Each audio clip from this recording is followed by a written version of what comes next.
मीठे बच्चे, सदा खुशी में रहो तो याद की यात्रा सहज हो जाएगी। याद से ही 21 जन्मों के लिए पुण्यात्मा बनेंगे। प्रश्न, तुम्हारे सबसे अच्छे सर्वेंट या गुलाम कौन है? उत्तर, नेचुरल कैलेमिटीज या साइंस की इन्वेंशन, जिससे सारे विश्व का कीचड़ा साफ होता है। यह तुम्हारे सबसे अच्छे सर्वेंट या गुलाम हैं जो सफाई में मददगार बनते हैं। सारी प्रकृति तुम्हारे अधिकार में रहती है। ओम शांति। मीठे मीठे रूहानी बच्चे क्या कर रहे हैं? युद्ध के मैदान में खड़े हैं। खड़े तो नहीं, तुम तो बैठे हो ना। तुम्हारी सेना कैसी अच्छी है। इनको कहा जाता है रूहानी बाप की रूहानी सेना। रूहानी बाप के साथ योग लगाकर रावण पर जीत पाने का कितना सहज पुरुषार्थ कराते हैं। तुमको कहा जाता है गुप्त वॉरियर्स, गुप्त महावीर। 5 विकारों पर तुम जीत पाते हो। उसमें भी पहले है देह अभिमान। बाप विश्व पर जीत पाने व विश्व में शांति स्थापन करने के लिए कितनी सहज युक्ति बताते हैं। तुम बच्चों बिगर और कोई नहीं जानते। तुम विश्व में शांति का राज्य स्थापन कर रहे हो। वहां अशांति, दुख, रोग का नाम निशान नहीं होता। यह पढ़ाई तुमको नई दुनिया का मालिक बनाती है। बाप कहते हैं, मीठे मीठे बच्चों, काम विकार पर जीत पाने से तुम 21 जन्मों के लिए जगत जीत बनते हो। यह तो बहुत सहज है। तुम हो शिव बाबा की रूहानी सेना। राम की बात नहीं, कृष्ण की भी बात नहीं। राम कहा जाता है परमपिता परमात्मा को। बाकी वह जो राम की सेना आदि दिखाते हैं वह सब है रॉन्ग। गाया भी जाता है ज्ञान सूर्य प्रगटा, अज्ञान अंधेर विनाश। कलयुग घोर अंधियारा है।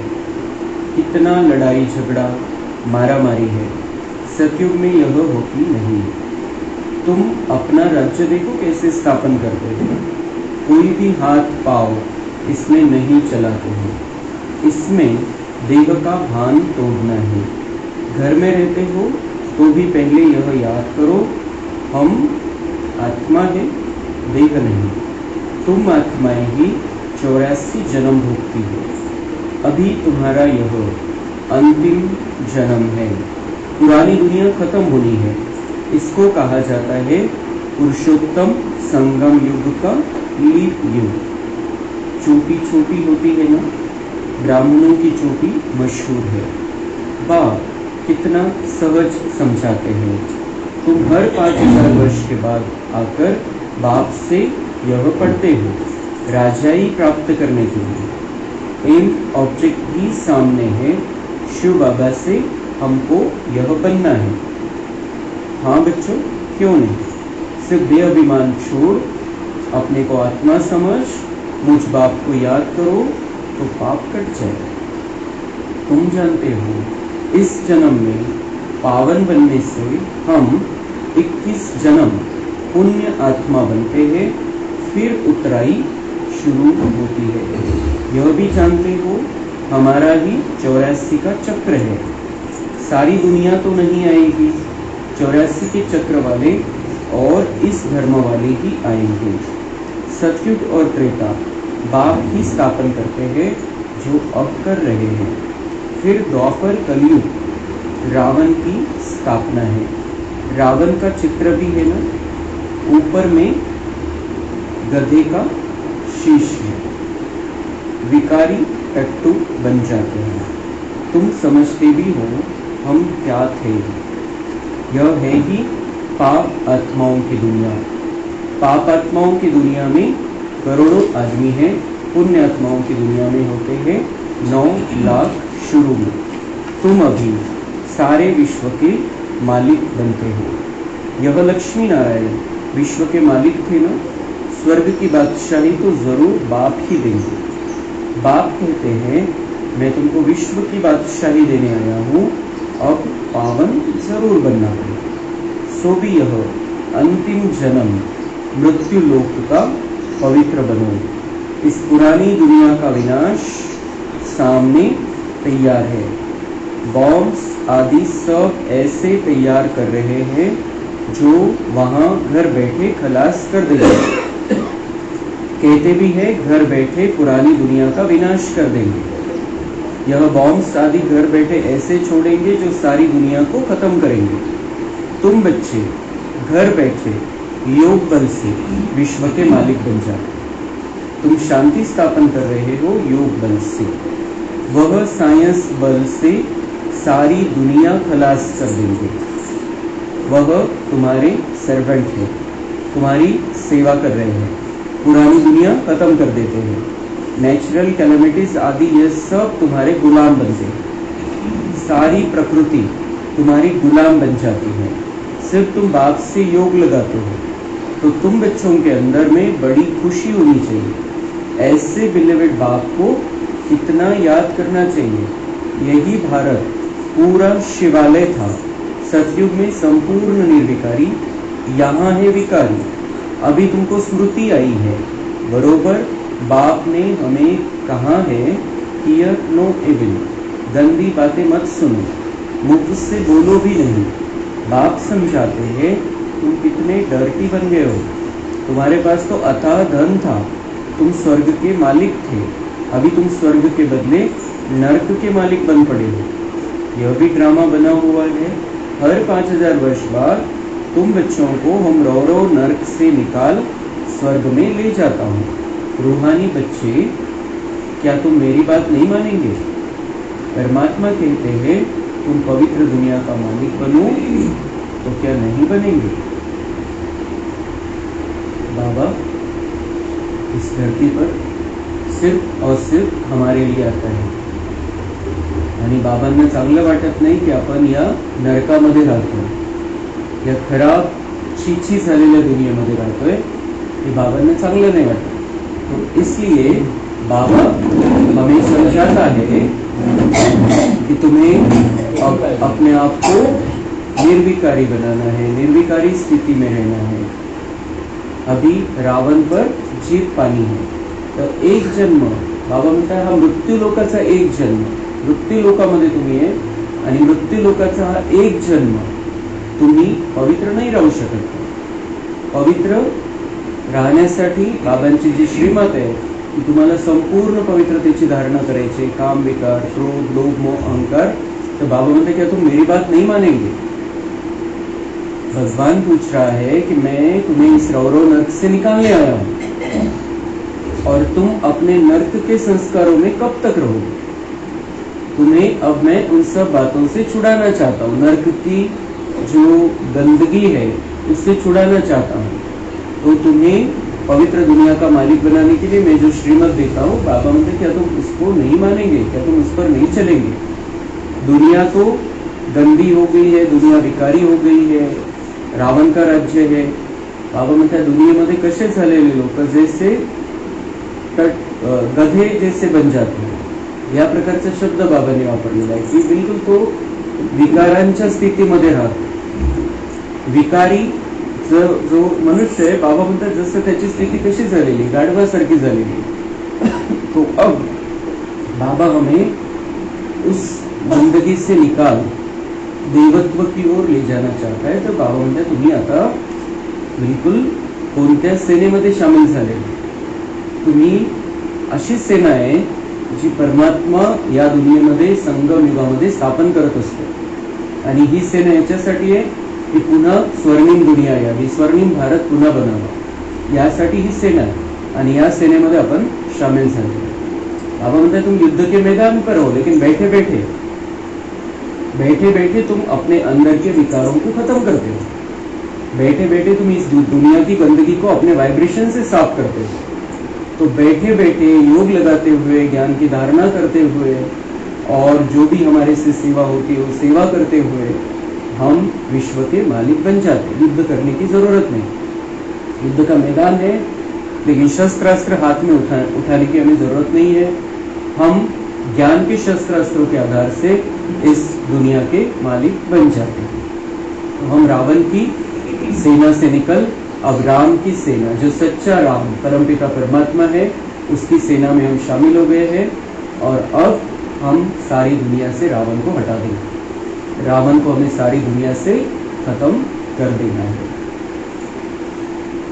मग बाबा म्हणतात दुनियेमध्ये आता जो काही विनाश व्हायचा आहे त्याची तयारी त्यांनी सगळ्यांनी करून घेतलेली आहे। ज्यांचा विनाशाचा पार्ट आहे त्यांनी त्याची तयारी करून घेतलेली आहे।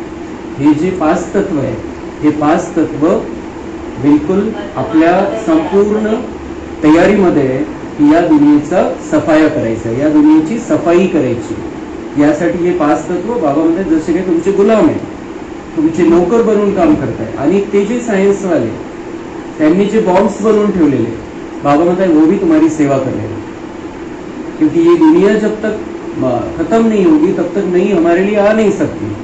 तर बाबा म्हणतात ते विज्ञान वाले जे काही करताय त्यांनाही शुभ भावनेने बघायचे, त्यांनाही सकाश द्यायची कि वो जो कुछ भी कर रहे हैं ड्रामा है, बस उनका पार्ट है।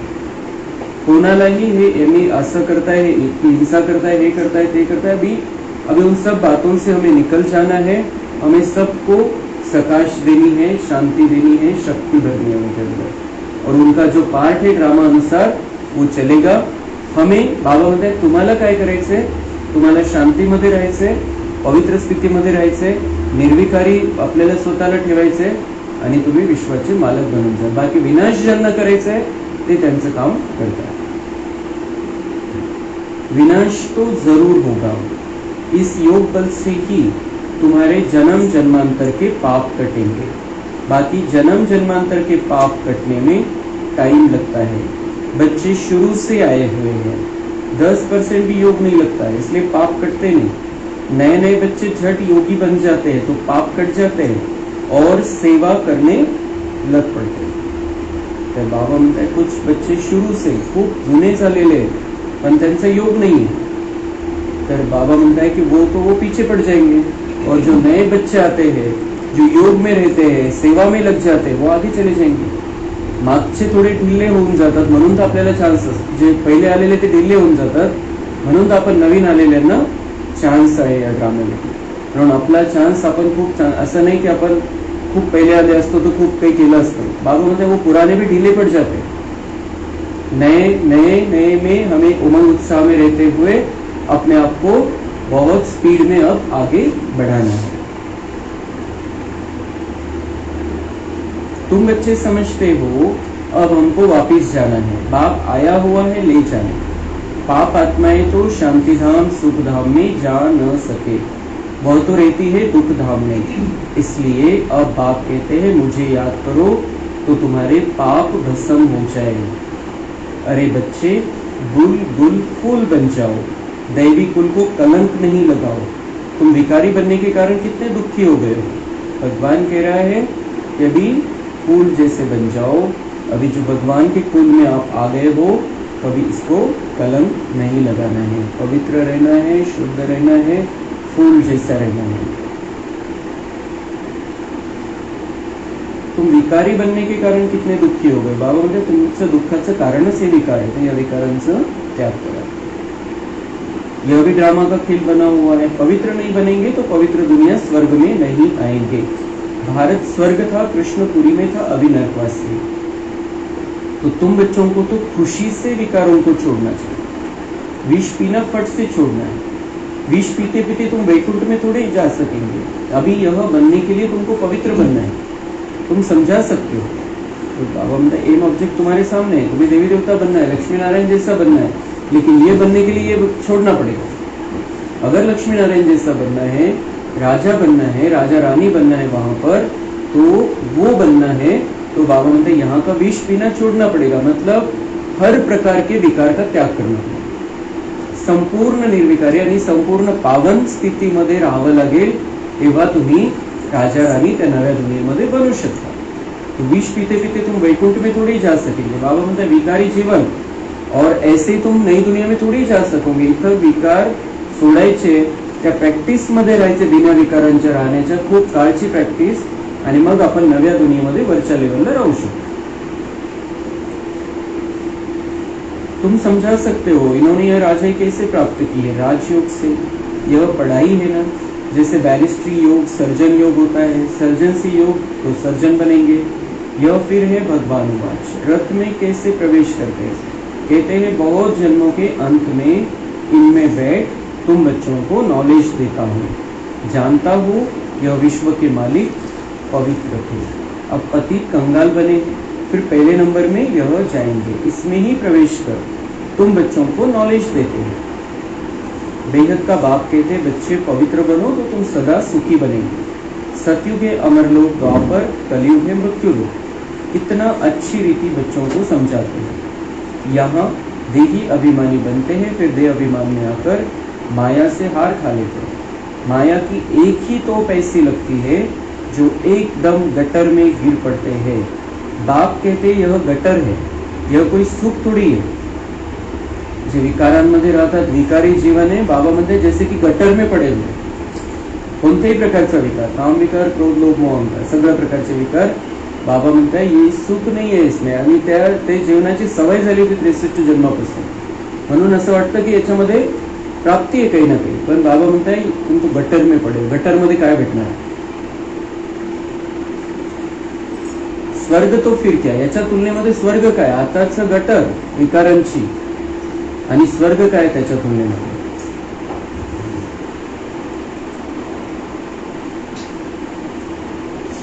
इन देवताओं की रहनी करनी देखो कैसी है। नाम ही है स्वर्ग, तुमको स्वर्ग का मालिक बनाते हैं, फिर भी कहते हैं हम विष जरूर पिएंगे। भगवान हमें विश्व का मालिक बनाना चाहता है, स्वर्ग का मालिक बनाना चाहता है, और फिर भी बाबा मतलब कुछ बच्चे क्या कहते हैं हम विष जरूर पिएंगे, मतलब हमारा विकार तो जरूरी है, कुछ ना कुछ तो रहना चाहिए, ऐसे कैसे एकदम सब कुछ छोड़ देंगे? तो बाबा म्हणता है फिर वो स्वर्ग की बादशाही भी नहीं मिलेगी। कुछ पाने के लिए कुछ खोना पड़ता है, तो क्या खोना है हमको? जिन्होंने हमें परेशान किया उन बातों को बंद कर देना है। म्हणजे आपण खऱ्या अर्थाने ते गमावणार नाहीये, उलट आपण जिंकणार आहे त्याच्यामध्ये ते सोडून।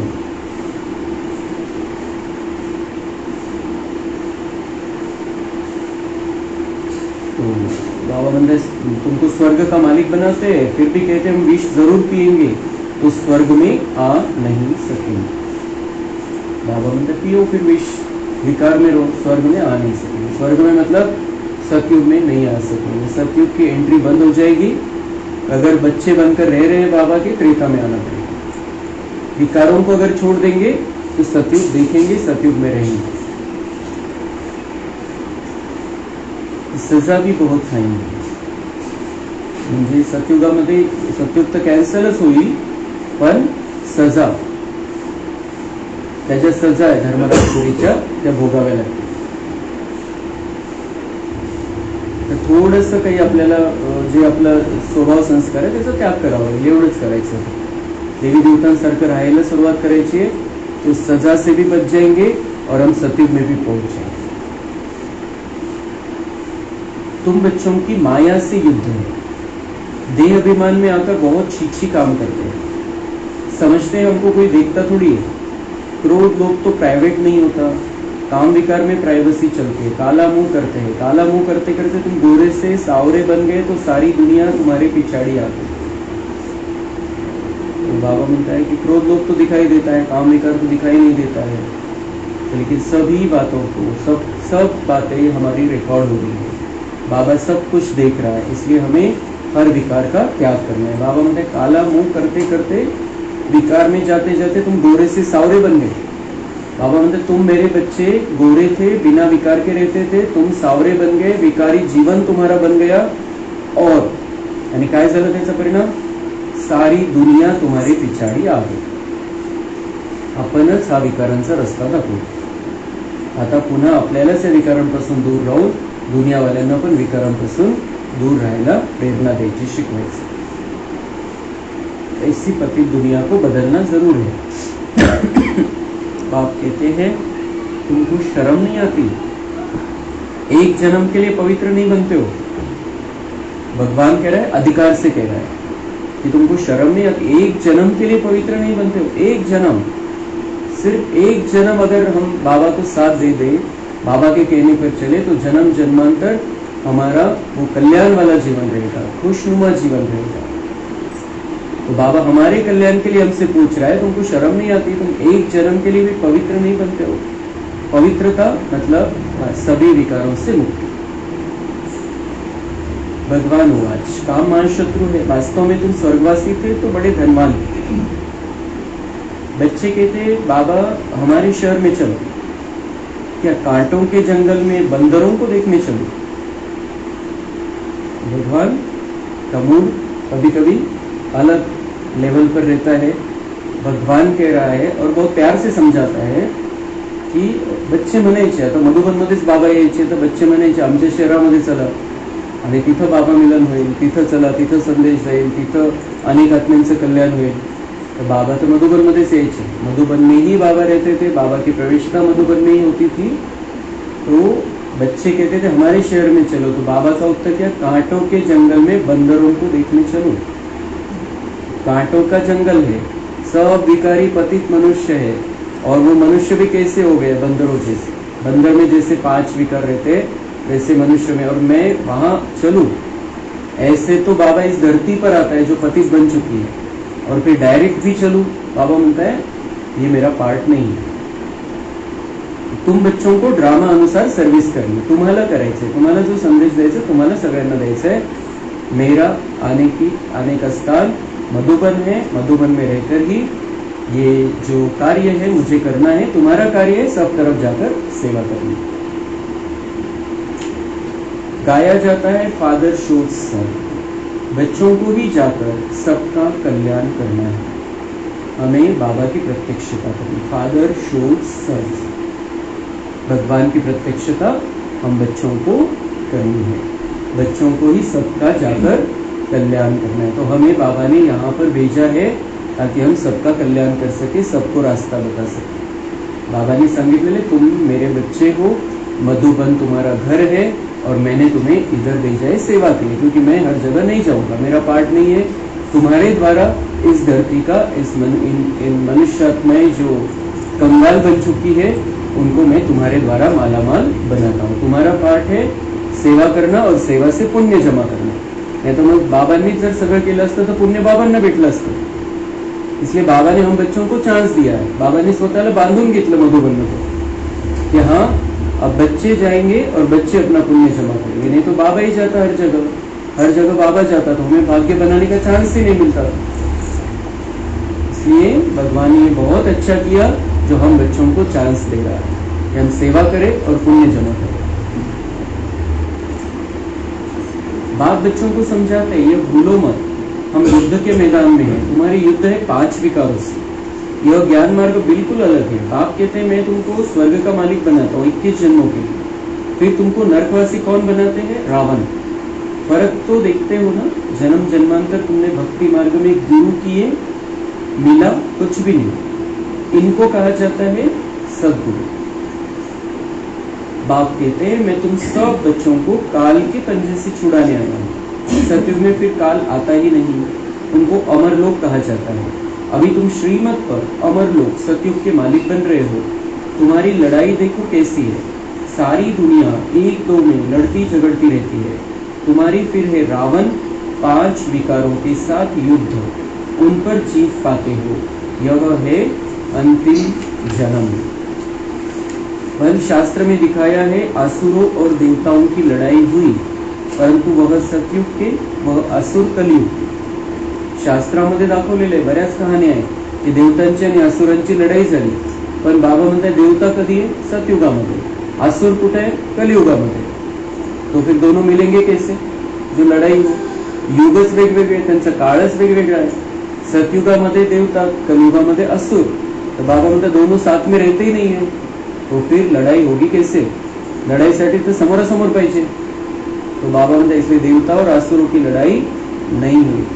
अभी तुम समझते हो हम 5 विकारों से युद्ध कर रहे हैं, हमारे अंदर के देवत्व की, हमारे अंदर के आसुरियत से लड़ाई चल रही है। इस दुनिया में जो असुरियत का वाइब्रेशन है उसको हम खत्म करने के लिए अपने आप को इस युद्ध के मैदान पर खड़े कर रहे हैं। बाबा के साथ में रहकर हम इस दुनिया की असुरियत को और अपने अंदर की असुरियत को खत्म करने वाले हैं। असुरियत क्या है? हमारे अंदर जो विकार है, जो हमारे अंदर जो कांटे बन गए थे, उन कांटों को हमको निकालना है और फूल जैसा बन जाना है।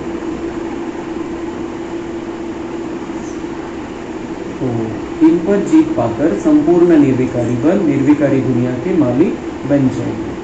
5 विकारों से युद्ध, और युद्ध में जीत पाएंगे हम, और निर्विकारी बन जाएंगे और निर्विकारी दुनिया के हम मालिक बन जाएंगे। उठते बैठते बाप को याद करना है, दैवी गुण धारण करने हैं। यह बना बनाया ड्रामा है, कोई कोई के नसीब नहीं है। बाबांना बच्चे आठवतात जे आपलं नशीब आपल्या हाताने खराब करून देतात। तो बाबा कह रहे हैं ये बना बनाया ड्रामा है, हर एक के नसीब में नहीं है, हर एक का अपना अपना नसीब है। जिनको भी जिनको अपना भाग्य बनाना है वो बाबा के बनकर रहते हैं, बाबा के कहने पर चलते हैं, ज्ञान योग धारणा सेवा चारों विषयों में आगे बढ़ते जाते हैं। लेकिन कोई कोई के नसीब में नहीं है तो बाबा भी कुछ नहीं कर सकता है। वो जिनको अपना नसीब बनाना है वो बाबा के बनकर रहते हैं। योग बल हो तब ही विकर्म विनाश हो, संपूर्ण बने तब तो संपूर्ण दुनिया में आ सके। बाप भी शंख ध्वनि करते रहते हैं, उन्होंने फिर भक्ति मार्ग में शंख या तुतारी आदि बैठ बनाई है। बाप तो इस मुख द्वारा समझाते हैं। यह पढ़ाई है राजयोग की, बहुत सहज पढ़ाई है। बाप को याद करो और राजाई को याद करो, बेहद के बाप को पहचानो और राजाई लो। इस दुनिया को भूल जाओ, तुम बेहद के सन्यासी हो, जानते हो पुरानी दुनिया सारी खत्म होनी है। इन लक्ष्मी नारायण के राज्य में सिर्फ भारत ही था। अच्छा, मीठे मीठे सिक्के लगे बच्चों प्रति माता पिता बाप दादा का याद और गुड मॉर्निंग। रूहानी बाप की, रूहानी बच्चों को नमस्ते। हम रूहानी बच्चों की, रूहानी बाप दादा को याद प्यार, गुड मॉर्निंग, नमस्ते। वहाँ बाबा वहाँ, शुक्रिया बाबा शुक्रिया। धारणा के लिए मुख्य सार है, अपने दैवी कुल को कलंक नहीं लगाना है, गुल गुल बनना है। अनेक आत्माओं के कल्याण की सेवा कर बाप का शो करना है। संपूर्ण निर्विकारी बनने के लिए गंदी बातें न तो सुननी है न मुख से बोलनी है। Hear no evil, talk no evil. ये अभिमान के वश हो कोई छीछी काम नहीं करने है। वरदान है, मनमना भव के मंत्र द्वारा मन के बंधन से छूटने वाले निर्बंधन ट्रस्टी भव। कोई भी बंधन पिंजड़ा है, पिंजरे की मैना अब निर्बंधन उड़ता पंछी बन गए। पिंजरे की मैना मतलब हम आत्मा देह में अटके हुए थे। बाबा ने हमें समझा दिया कि तुम आत्मा हो, तुम शरीर नहीं हो। तो मुक्त हो गए, देहभान से मुक्त हो गए। हमें पंछी बनकर अब उड़ते रहना है। काल बाबा ने काय सांगितलं मिलन मध्ये, उड़ते रहो उड़ाते रहो। तो उडणे की स्थिती में हमें रहना है, सदा उडते रहना। आता या देहाच्या पिंजऱ्यामध्ये अडकून नाही राहायचं, स्वतःला आत्मा समजून हलकं हलकं राहायचं। अगर कोई तन का बंधन भी है तो भी मन उड़ता पंछी है। भले शरीराचं बंधन आहे, शरीराला तकलीफ आहे, पण मनाला उडवायचं असून कोणी रोकू शकत नाही। कोई भी बंधन है, किसी भी प्रकार का बंधन है, तन का बंधन, शरीर का, संबंधियों का बंधन, लेकिन मन तो बंधन में नहीं है। मनाला तो कोणी बांधू शकत नाही। आणि आता तर बाबाने मनाला स्वतंत्रता देऊन टाकली। हमें समझा दिया है कि मन तो हमारा गुलाम है, मन तो हमारा साथी है, मन हमारी विचार करने की शक्ती है। ते विचारांना कोणी रोकू शकत नाही। आणि संकल्पांच्या शक्तीच्या द्वारे आपण काहीही असंभव कार्य पण करू शकते। इसलिए हमें अब मन को उड़ते रहने देना है, अटकाना नहीं है कहीं पर भी। तो मन उड़ता पंछी है क्योंकि मनमना भाव होने से मन के बंधन छूट जाते हैं। तो मन को उड़ता रखना है, उड़ते रहना है, बाबा की याद में रहना है। और जो मनमना भाव, बाबा म्हणता है कि मनमना भाव होने से मन के बंधन छूट जाते हैं। जो भी मन के बंधन है, मन के भी कुछ बंधन है, मन को भी हमने कहीं बांध लिया होता है व्यक्ति वस्तु वैभव में, तो मन के भी बंधन छूट जाएंगे। जब मन मना भाव होगा, जब हमारा मन बाबा में लगा रहेगा तो सारे बंधन ऑटोमेटिक समाप्त हो जाते हैं।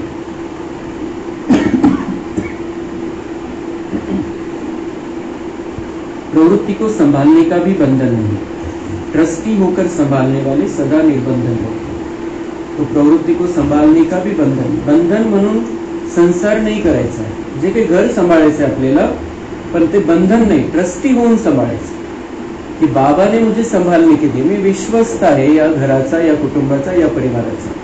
विश्वस्त म्हणून की कुटुंब बाबांचं आहे, बाबांनी मला निमित्त बनवलेले आहे, बाबांनी विश्वासाने मला या कुटुंबाची जबाबदारी दिली। बस विश्वस्त बनून आपल्याला जर सांभाळता आलं तर निर्बंधन राहील। कोणत्याही प्रकारचं आपल्याला बंधन नाही वाटणार, असं ओझं नाही वाटणार।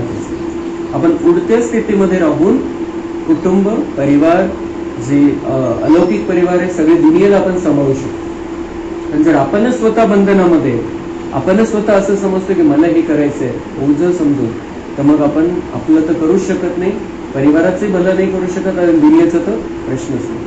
लेकिन जैसे हम मुक्त हो जाते हैं, जैसे हम मुक्त गगन के पंछी बन जाते हैं, जैसे हम बाबा में मन लगाते हैं, तो हम अपना भी कल्याण करेंगे, परिवार का भी कल्याण करेंगे और सारे विश्व का कल्याण भी हमारे द्वारा बाबा करवाएगा। गृहस्थी माना बोझ, स्वतःला गृहस्थी मानणं, स्वतःला त्या परिवाराचा जिम्मेदार मानणं, बाबा म्हणते वो बोझ वाला कभी उड़ नहीं सकता। अगर हम समझे कि हमारे परिवार का मुखिया बाबा है और बाबा मुझसे करवाएगा जो करवाना है, बस तो ओझं सगळं संपलं, ओझं सगळं बाबांना जबाबदार है। तो जो बोझ वाला है कभी उड़ नहीं सकता, लेकिन ट्रस्टी है तो निर्बंधन है और उड़ती कला से सेकंड में स्वीट होम पहुंच सकते हैं।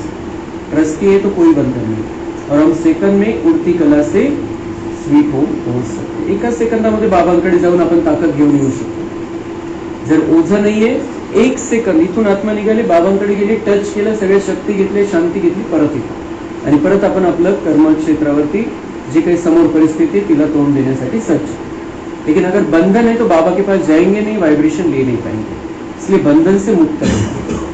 स्लोगन है, उदासी को अपनी दासी बना दो, उसे चेहरे पर आने न दो।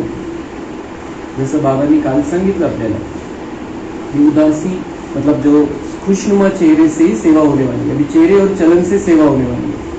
तर बाबा समजवतात आपल्याला कधी पण की उदास नाही राहायचं, उदासीला दासी बनवून टाका, तुमची गुलाम बनवून टाका। उदासी तुमच्या चेहऱ्यावर नहीं आली पाहिजे, कारण तो चेहरा मग निराश दिसतो, परेशान चेहरा दिसतो, बोझ वाला चेहरा दिसतो, उससे सेवा नहीं होने वाली। सेवा कैसे होगी? जब हम खुश दिखेंगे, और खुशी के लिए हमें बंधन मुक्त रहना है, खुशी के लिए हमें उदासी को दासी बना देना है।